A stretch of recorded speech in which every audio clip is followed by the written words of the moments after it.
sur la diversité des journalistes, moi je suis bien placé pour en parler parce que je n'ai pas fait d'école de journalisme. Je pense que c'est la meilleure école. Dans une rédaction, on va défendre l'école de journalisme. Dans une rédaction, ce qui est important, vous avez raison, c'est la diversité. Et aussi la diversité de l'expérience, des pratiques, de l'origine sociale, etc. Parce que ce qui nous menace dans la rédaction, c'est le conformisme aussi. Voilà, donc, parce que c'est compliqué de redire tous les jours, etc. Et que quelquefois, reproduire ce qu'a fait le voisin, c'est un peu plus simple. Donc il faut lutter constamment contre ce péril-là qui nous menace. Alors les journalistes fainéants, il y en a très peu dans la rédaction, je vous rassure, mais on peut être menacé quand même par ce conformisme-là. Il faut lutter tous les jours contre cette affaire-là. Et donc se dire qu'il faut penser par soi-même, essayer d'aller voir derrière l'événement pour voir ce qui peut se cacher, etc. Comment on peut l'aborder différemment. Et c'est un travail compliqué, ça dépend de chacun. C'est aussi un problème de conscience pour chacun des journalistes. De l'entrée en école de journalisme, on a généralement vraiment des profils très variés qui viennent de formations différentes. Alors, à Grenoble, on est un master. Donc, c'est vrai que les étudiants que l'on admet en master ont forcément une licence 3. Donc, effectivement, il y a déjà un filtre qui est passé précédemment. Cela dit, il existe aussi des licences, des DU, enfin des IUT en journalisme en France, public d'ailleurs, comme nous le sommes ici à Grenoble, donc nous ne coûtons pas 6 000 €, je tiens à le préciser, et donc qui sont aussi des formations reconnues par la CPNEJ, mais qui le sont à un autre niveau, donc qui sont à un niveau licence 3, on sort d'une licence 3 en journalisme. Reconnue par la profession journalistique. Après, au sein de la formation, donc on a généralement des promotions qui sont très diverses et c'est très agréable. Et je crois qu'il faut aussi parler de la question humaine. Je pense qu'on ferait très mal notre boulot si on était là pour les formater pendant 2 ans et puis en plus ça serait pas intéressant. Enfin, on s'ennuierait. Ce qui est vraiment chouette, j'ai envie de dire, avec quand on travaille dans une école de journalisme, c'est que c'est vraiment une diversité de projets professionnels, une diversité de manières d'appréhender le journalisme. Et ce qu'on essaye de faire aussi, c'est de les aider à affiner leur, peut-être à affiner, affirmer leur projet pendant ces 2 années, mais aussi les aider à le faire en fonction d'un paysage de l'emploi dans le journalisme qui est vraiment pas facile. Généralement, c'est beaucoup la passion qui les motive parce qu'ils savent très bien que c'est pas en étant journaliste qu'ils deviendront riches et célèbres, en tout cas pour la plupart. Le journalisme arrive chez nous et on a un certain nombre de lycéens de Chirol et qui passent par chez nous, qu'ils y restent ou qu'ils vont ailleurs, ils sont confrontés dans nos rédactions à des plus vieux journalistes qui sont là depuis plus longtemps. Qui ont d'autres expériences. Donc il y a aussi à ce moment-là une vraie concurrence saine, c'est-à-dire qu'il y a un vrai travail dans une conférence de rédaction, et ça existe toujours, les conférences de rédaction, on se réunit bien toujours tous les matins pour s'engueuler tous les matins sur l'actualité. Et c'est ça qui n'existe peut-être pas dans d'autres réunions ailleurs. La conduite de réunion, c'est pas du tout en phase avec une conférence de rédaction. Et là, à ce moment-là, on a vraiment, encore une fois, des jeunes passionnés, et je retiens vraiment ce mot-là parce que c'est celui qui, je pense, que nous avons tous ce soir, même quand on a fait 37 ou 38 ans de Radio France, si on n'est pas passionné, il faut mieux qu'on change de métier. Donc le métier de journaliste, c'est un métier de gens passionnés. C'est un métier de curiosité. Quand on est recruté dans une école de journalisme, quand on a, en général, dans les entretiens qu'on a, on essaie de repérer les gamins, les gamines qui ont vraiment envie de faire ce boulot parce qu'ils sont curieux de l'info, pas parce qu'ils se prennent pour des bac plus 6, même s'ils ont bac plus 6, mais parce qu'ils sont curieux de l'information et qu'ils ont envie de nous donner des leçons à nous aussi, les vieux journalistes, les dinosaures. Donc moi je suis plutôt optimiste là-dessus. Et alors si effectivement il y a moins de journalistes, je rejoins le monsieur, moins de cartes de presse, c'est peut-être aussi parce que c'est plus dur, mais pas seulement pour les journalistes, c'est plus dur dans le monde en général aujourd'hui de trouver sa place dans l'emploi et notamment aussi dans les médias qui sont moins nombreux, même s'il y a une diversité énorme de médias, il y a moins de cartes de presse distribuées. Pour le coup, et j'entendais tout à l'heure Chloé juste avant qui en parlait, on a aussi des journalistes qui ont envie de créer leurs entreprises. Et ça c'est nouveau, c'est qu'ils ont envie de faire les pure players, ils ont envie d'aller sur le numérique, mais là tu peux peut-être en dire un peu plus. Justement, sur la question de moins de journalistes ou moins de cartes de presse, c'est pas forcément qu'il y a moins de journalistes, c'est aussi parce qu'il y a moins de journalistes qui souhaitent l'avoir, cette carte de presse. Alors, il y a ceux qui ne souhaitent pas l'avoir, qui ne souhaitent pas la demander parce que pour eux, c'est carent d'une indépendance, mais ça, c'est vraiment à une échelle personnelle. Et puis, d'ailleurs, c'est souvent ça. Et puis, il y a... Chloé, je peux pas laisser dire ça. Eh bien... Alors, on va laisser Chloé et ensuite Jean-François. Si il y a une carte de presse, c'est qu'il y a de plus en plus de précarité. Il y a de plus en plus de journalistes qui sont en dessous du SMIC. La carte de presse n'est plus adaptée à certains profils des journalistes aujourd'hui. Je suis entièrement désaccord. Et ça, c'est quelque chose qui a été montré avec des recherches. Et en présence de patrons de presse à Paris en octobre, à la Conférence nationale des métiers du journalisme. C'est pas vrai de dire qu'ils n'en veulent pas, parce que tous les jours à la commission de la carte, tous les syndicats de journalistes sont appelés par des jeunes qui sortent des écoles, qui ont fait leur stage, qui ont eu un CDD de 3 semaines, d'1 mois et demi. Et puis après, pendant 6 mois, ils n'ont plus rien. Et on arrive aujourd'hui à donner des cartes de presse à des gens qui gagnent 500 € par mois pour qu'ils ne la perdent pas. Donc, je suis vraiment désolé. C'est pas qu'ils la veulent pas, c'est que malheureusement, telle que la définition est donnée, il faut que tous les syndicats soient d'accord, les syndicats patronaux et de salariés, on accorde des cartes de presse dans ce pays aujourd'hui en France à des gens qui gagnent 500 € par mois. Alors, juste pour dire peut-être comment ça marche, hein, je crois, si ça n'a pas changé, qu'il faut gagner plus de la moitié de ses revenus d'une entreprise de presse reconnue par la profession, par les commissions paritaires. C'est ça pour obtenir la carte de presse. Avant alors Jean-François, et ensuite Chloé, si elle veut rebondir. Il y a encore 4-5 ans, on descendait jusqu'au SMIC. D'accord.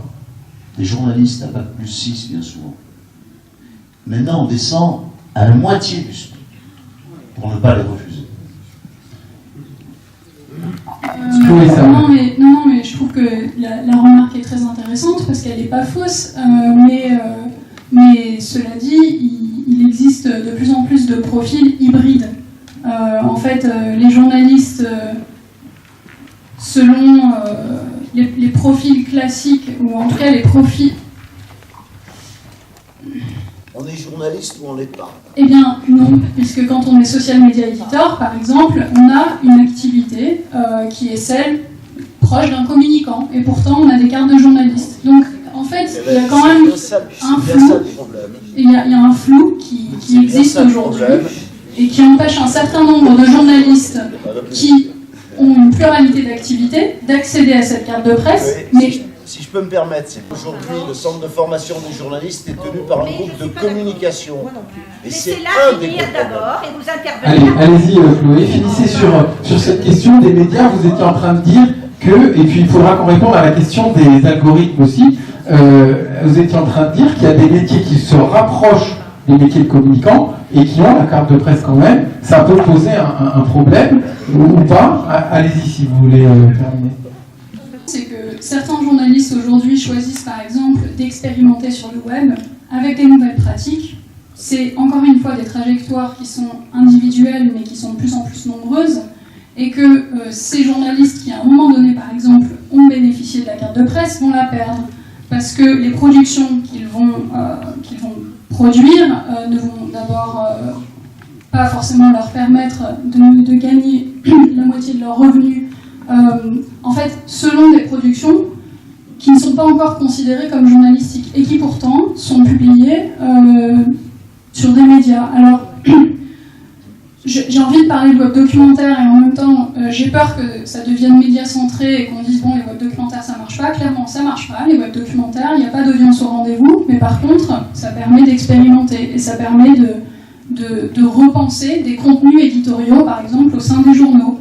On va faire peut-être moins de multimédia parce que finalement ça marche pas, mais on va intégrer des graphistes, on va intégrer des développeurs parce que finalement on se rend compte que c'est des compétences dont on a besoin et qu'on ne va pas forcément attendre d'un journaliste. Donc voilà, on a des profils de journalistes qui ne bénéficient plus de la carte d'identité journalistique, tout simplement parce qu'ils ont une activité aussi qui peut-être est celle de l'expérimentation et de la curiosité. Et par ailleurs, j'ai quand même aussi rencontré un certain nombre de jeunes journalistes qui, en tout cas, peut-être qu'ils l'ont, la carte, mais dans leur discours, et c'est ça qui est intéressant aussi, c'est dans leur discours, ils veulent s'en émanciper. Voilà. C'est quelque chose... Alors du coup, effectivement, mais il y a des... Enfin, je trouve que ça soulève des interrogations. Voilà. Et comme vous disiez, bon, il ne faut pas forcément opposer, mais peut-être interroger. De rentrer avec la pertinence de l'une et de l'autre sur ces questions, bien que venant moi-même des métiers de la communication publique et d'ayant enseigné au CELSA autrefois, voilà, mais c'est passionnant parce qu'il y a d'un côté l'évolution des femmes et des hommes et des métiers à l'ère numérique et de la représentation que les jeunes générations peuvent s'en faire, et de l'autre côté la juste et le légitime combat pour le respect dans des conditions renouvelées, des conditions de travail et de dignité de ces professions en plein chamboulement, quoi. Voilà, je ne me permettrai pas moi d'aller plus loin, mais je voudrais revenir parce que ce qu'il faut saisir, je crois, au-delà de cet échange que je trouve passionnant, c'est qu'il y a vraiment deux niveaux d'étranglement du pluralisme. Le premier niveau, c'est celui qu'on ne voit pas. C'est, je vais le reciter, c'est Larry Page, le fondateur de Google, lors d'un passage à Paris l'année dernière, qui disait et qui faisait: notre ambition est d'organiser toute l'information du monde, pas juste une partie. Et ça, on ne le voit pas bien, mais c'est venu dans votre intervention par un angle, c'est-à-dire cette question qu'on peut appeler pour les mathématiciens, que je ne suis pas, des algorithmes, cette question du référencement. C'est-à-dire que dans l'énorme accumulation d'informations, vous le disiez tout à l'heure, qui arrive chaque jour, il y a quand même une hiérarchie, il y a une... Bon, je n'ose même pas parler de censure, parce que les profondeurs sont insondables de l'Internet, mais cette question du référencement qui existait depuis le début. Nous avons monté les premiers sites à l'Humanité et ailleurs, les premiers sites Internet, et il y avait à l'époque des experts en référencement. C'était très simple. C'était très simple. Et si on se débrouillait bien, avec des match calls, etc., je parle d'un temps qui paraît si lointain, c'était 1995-96. C'est fou à quel point les choses vont vite. Mais disons qu'il y avait des experts qui savaient mettre en forme du titrage, etc., pour faire remonter l'information. Aujourd'hui, il faut une médaille Fields de mathématiques, et je veux dire, et les gens qui tiennent ça, dans les GAFTA, c'est-à-dire Google, etc., ils le tiennent bien. Je veux dire, et on ne peut plus référencer. Et donc, ils tiennent le référencement, c'est-à-dire la disparition, la mise en valeur des sources d'information, des contenus. Mais ils pillent les contenus des communautés rédactionnelles également, en ne payant ni les droits d'auteur aux journalistes, ni les droits d'éditeurs, de producteurs. Parce que vous savez que ce que ça coûte à un journal pour avoir une application sur Apple, sur votre iPhone, c'est ruineux. L'abonnement est ruineux. Ou vous n'y êtes pas, c'est le cas de l'Humanité actuellement, ou vous y êtes et à chaque abonnement vous coûte de l'argent plutôt qu'il vous rapporte. Parce que c'est Apple qui va gagner de l'argent et qui ne va pas payer ses impôts en Europe, comme vous savez, encore moins en France. Voilà. Donc il y a le pillage des contenus, il y a ce problème du référencement. Donc cette question de desserrer, de cette question que d'autres appellent la souveraineté numérique, qui est une question qui concerne la France, qui concerne l'Europe. Voilà. Ces géants d'Internet, pour l'instant, ils sont la dominante américaine. Je dis pour l'instant parce que là aussi, l'inattendu est là. La principale introduction à Wall Street en bourse de l'année depuis toujours, pour 25 milliards de dollars, c'était Alibaba, c'est-à-dire un opérateur Internet qui arrive de Chine, voilà, et qui a décidé de se mettre à Wall Street.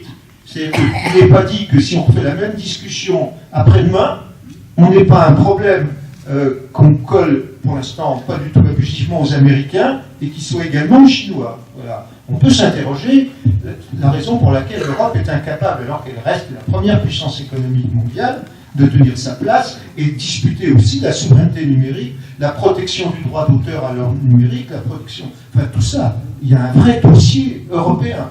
Mais il y a aussi un dossier français. Déjà, si on leur faisait payer leurs impôts en France, à tous ces plateformes, je peux vous dire qu'ils seraient un peu moins agressifs. Voilà. Et la deuxième question de l'étranglement des médias, c'est celui qui est le plus classique. C'est ce qui était dit tout à l'heure. Quelques milliardaires, ça s'est brutalement accéléré, tiennent les médias, les tuyaux et les contenus. Les tuyaux, ce sont les opérateurs Internet. Parce que M. Drahi, c'est un ingénieur de télécommunications qui agit en France, en Israël, aux États-Unis, et qui chez nous possède SFR avant tout. Voilà. D'autres possèdent Numérica, d'autres possèdent Free, c'est-à-dire qu'ils ont les tuyaux. Ils ont les tuyaux. Et puis maintenant, ils ont également les journaux. Et quand M. Pinault s'intéresse aux Parisiens, mais il ne s'y intéresse pas, il l'a racheté. C'est évidemment avec un certain nombre de risques. Qu'est-ce qu'ils veulent? Ils veulent mener un combat idéologique. Ils veulent défendre les intérêts de leur groupe, qui sont mis en cause tous les jours. Quotidien, c'est pas pour rien que l'excellent film Très optimiste, Merci Patron est censuré dans tout un tas de médias. Voilà. C'est pas pour rien. Et Jean-François a raison de parler de la situation de la presse quotidienne régionale, qui censure également. On peut parler du Dauphiné libéré, qui appartient au groupe EBRA, qui possède tout l'arc Est de la France, tous les journaux Est, qui possèdent, c'est le Crédit Mutuel.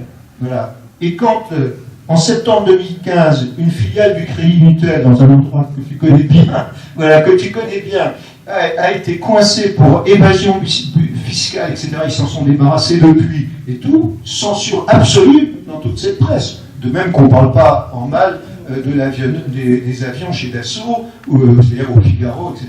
De même que les intérêts de M. Bolloré sont là, et les intérêts de M. Patrick Drahi, qui s'endette auprès des banques, parce que là, elle lui ouvre à lui des lignes de crédit à hauteur de 17 milliards pour racheter en France, aux États-Unis, en Israël, dans le monde hispanique, quantité de médias et d'opérateurs Internet, eh bien, lui, ce qui l'intéresse, c'est la régulation.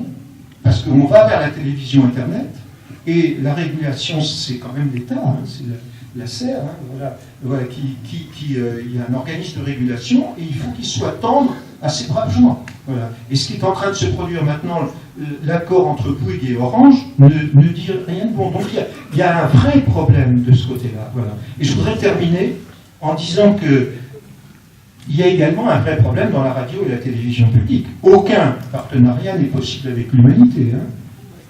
Aucune émission. Pendant la fête de l'humain, Radio France. Oui, voilà, mais aucun partenariat avec une émission. Voilà. Compter le nombre de journalistes de l'humanité. France Culture s'est installé à l'humanité audio. Comment? France Culture s'est installé à l'humanité audio. Oui, alors je vais justement venir à France Culture et je voulais dire ça. Un matin, moi je suis un passionné de la radio publique. J'y apprends énormément de choses. Il y a une communauté de journalistes de très grand talent. Vraiment. Voilà. Et c'est pour ça que je déplore ça. Mais il y a aussi des journalistes de talent, comme dans les autres médias à l'humanité, et ils sont ostracisés de ce côté-là. Voilà. Il n'y a jamais d'experts, comme on dit, qui viennent de l'humanité, et presque toutes les émissions ont des partenaires. Libération, Le Monde, Le Figaro, jamais l'humanité. Il y en a une à 5h30 du matin, l'année dernière, et ça s'est vite arrêté. La direction a vite arrêté le truc, mais c'était à 5h30 du matin. Et puisqu'on parle de France Culture, pour montrer les contradictions, oui, quand l'humanité était en danger, la semaine dernière, France Culture, et c'est très beau, a déplacé sa rédaction sur la question de la jeunesse, en plus, ce qui était très bien, sa matinée là-dessus. Mais je voudrais dire, moi qui suis justement un auditeur de France Culture, maintenant le samedi matin, vous avez le choix.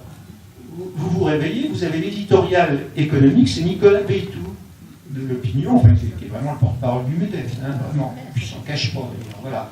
Après, vous avez l'émission d'un nouvel académicien, qui est un honorable intellectuel, voilà, Alain Finkielkraut, mais enfin, qui est quand même un néoconservateur. Vous avez seulement l'émission historique de Jean-Noël Jeanneney, qui rattrape tout ça, mais après, vous retombez dans les griffes de Christine O'Krent, la reine Christine. C'est-à-dire que maintenant, la matinée, le samedi de France Culture, est tenue par les conservateurs. Christine O'Krent, elle fait partie du groupe Le Siècle, c'est vraiment un porte-parole des États-Unis en France, et elle ne s'en cache pas, c'est une journaliste de talent, d'ailleurs. Mais c'est comme ça, c'est qu'à France Culture, d'ailleurs, le samedi matin, pour les vieux, hein, il y avait Francis Crémieux. Ah oui. Voilà. Oui, voilà. Bon, ça fait longtemps, voilà. C'est sorti du cœur. Voilà. Ah, oui. Non, mais c'est pour dire à quel point il y a la diversité est un combat même sur la radio et la télévision publique. On pourrait prendre beaucoup d'exemples. Voilà. Et je voudrais terminer en disant une des questions fondamentales, c'est précisément de réétendre ces communautés de journalistes. Parce que l'information, ce sont d'abord des journalistes. Il y a encore 420 journalistes au monde, et c'est ce qui fait, malgré tout ce que j'ai reproché au monde, l'excellence d'un certain nombre de dossiers. Il y a plus de 350 journalistes au Figaro, et Dieu sait que ce n'est pas mon parti pris, mais sur des questions diverses, il y a d'excellents journalistes au Figaro pour prendre ça. Et malheureusement, il y a plus de 50 journalistes à l'Humanité, et 55 journalistes à l'Humanité. Ça explique beaucoup des imperfections. Voilà. Et donc, c'est une responsabilité publique que de réaugmenter, moi je dirais, d'un tiers les rédactions de l'AFP, en passant par les radios, les télévisions publiques et les journaux papier d'information générale, ces journalistes. C'est ce qui fera aussi, c'est le rapport d'intelligence avec l'information, il passe quand même par là. Je n'ai pas vérifié, je ne suis plus tout à fait journaliste, mais un chiffre que j'ai lu, il y a 80% des profs d'économie en France qui sont critiques, au sens large, hein, de keynésien à marxiste. 80% des profs publics d'économie. Voilà. Maintenant, faites le calcul du nombre d'économistes critiques qui sont des experts. Et la différence entre un enseignant, un chercheur et un expert est très très importante, qui s'exprime dans les médias aujourd'hui. Eh bien, il y en a 95%. Alors, avec la mort de Bernard Maris, je pense qu'on a encore dû augmenter le taux d'économistes libéraux qui sont aujourd'hui présents dans les médias. Vous voulez intervenir, Chloé? Alors, deux dernières interventions. François Ruffin, il y a quelques années, dans Le Monde diplomatique, qui avait écrit un article justement là-dessus, qui dénonçait, particulièrement peut-être dans les écoles, dans la formation de journalistes de Sciences Po.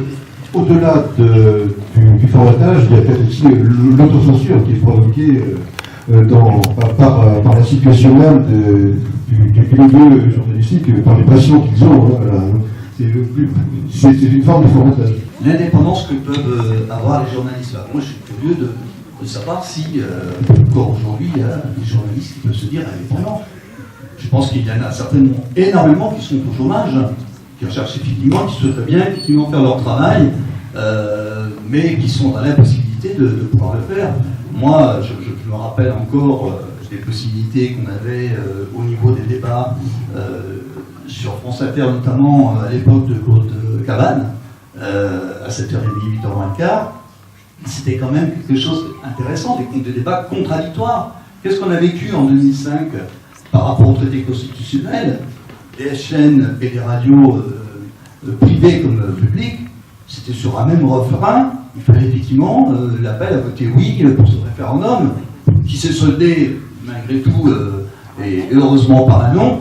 Preuve que les médias n'ont pas tous les pouvoirs, c'est une bonne chose, mais cela dit, à l'approche des présidentielles qui seront là dans un an et demi, qu'est-ce qu'on commence à polluer, à nous rabâcher les oreilles en permanence? C'est les primaires, c'est toujours un petit peu le même refrain, c'est-à-dire une pensée unique sur il y a une possibilité de voir une société aujourd'hui différente que celle qu'on nous impose au quotidien. C'est absolument insupportable. Alors moi, personnellement, j'essaie, tant que faire se peut, d'aller sur Arte le soir. Je regarde assez souvent les informations de FR3 parce que je trouve qu'effectivement, il y a un côté national et un côté local qui est quand même effectivement bien. Mais le passage après sur Arte pour avoir une vue un peu d'ensemble au-delà de ce qu'il en est du périmètre national, mais on s'aperçoit d'emblée que c'est toujours les mêmes contradicteurs qui sont sur la chaîne, c'est-à-dire les mêmes invités, bon, c'est en est fatigant, épuisant. Enfin, moi personnellement, j'abandonne aussi au fil du temps. Donc en gros, le soir, on n'a pas le choix de se tourner vers un média auquel on pourrait effectivement avoir une information autre que celle qu'on peut bien nous faire passer, si ce n'est qu'effectivement avoir une presse qui est celle de l'humanité, une presse écrite, bon, qui là encore, pareil, hein, on nous dit il y a un journal qui va apparaître, un hors-série, 92 pages, 4,20 sur la réforme du code du travail, hein, qui soit dit en passant scandaleuse. Bon, ben, c'est quand même un coût. Ça représente un coût. Et nous, on a connaissance, la Société électrique secteur de l'humain, d'adhérents qui, au fil du temps, pour une partie, ont lâché leur adhésion à l'humanité, parce que, effectivement, c'est un coût. Dans un budget, c'est un coût. Voilà, donc dans les antennes du service public. Je ne vais pas vous répondre sur les programmes que décident mes confrères, parce que ils sont effectivement, c'est leur boulot, comme moi à France Télévisions, de décider des programmes qui sont diffusés sur leurs antennes, et ils ne les font pas obligatoirement en rapport avec les étiquettes politiques des différents intervenants, mais aussi avec l'intérêt qu'ils ont pour tel ou tel sujet qui sont abordés à l'antenne. Et ce que j'entends quand même principalement, et j'en suis ravi, c'est que vous êtes des auditeurs, et vous êtes tous des auditeurs des chaînes du service public, de Radio France en particulier, donc vous êtes critiques par rapport à ces antennes. Et vous avez aussi l'occasion de vous exprimer sur ces antennes, notamment dans le Téléphone Sonne, dans d'autres émissions qui ouvrent à l'interactivité. Donc ce que vous dites là, je l'entends, encore une fois, je ne vais pas discuter sur le fond, mais ce que je peux vous assurer, c'est que les radios de service public, elles ont des auditeurs, elles ont la volonté de les conserver, elles sont des radios du service public. Il y a aussi des grandes voix, comme des voix plus jeunes, comme Charlie Melenecker, comme sur France Inter, qui sont critiques, qui sont peut-être pas étiquetées ici ou là, mais qui sont critiques, qui sont jeunes, qui sont dynamiques, qui ont envie de montrer qu'ils pensent autrement. Donc, et ça, c'est notre volonté, encore une fois. C'est peut-être qu'en ce moment, il y a moins de communistes sur les antennes du service public, mais je peux vous assurer que c'est pas, d'après moi, un choix volontaire ou volontariste de ne laisser la parole qu'aux ultra-libéraux, et notamment sur France Inter. Je ne pense pas que ça soit vraiment l'esprit maison. Je suis vraiment attaché à cette presse d'opinion, et je voudrais donner encore à insister auprès de vous tous. Il y a la possibilité sur cette table de presse de vous abonner au Travailleur Alpin, à l'Humanité, d'adhérer à la Société des lecteurs de l'humain. C'est un combat. La liberté de presse, c'est un combat. Et moi, cette liberté, pour moi, le journalisme d'investigation, il n'est pas là. Mais il faut que ce journal y vive. Voilà. La culture du débat, il va aussi le démontrer à la prochaine fête du Travailleur Alpin, les 24, 25 et 26 juin. Et comme j'ai l'habitude de le faire régulièrement, lorsque nous organisons des débats, je tiens à remercier les militants du collectif de rédaction. En l'occurrence, ce soir, Véronique, qui est parmi nous, qui va assurer l'article pour le Travailleur Alpin de ce débat, avec Brice et Michel Bernet, qui a pris aussi des notes. Et je remercie aussi Michel Barionnevo, qui a assuré la vidéo. Et nous allons donc pouvoir, avec et le Travailleur Alpin et la vidéo, diffuser le plus largement possible ce débat qui a été très riche.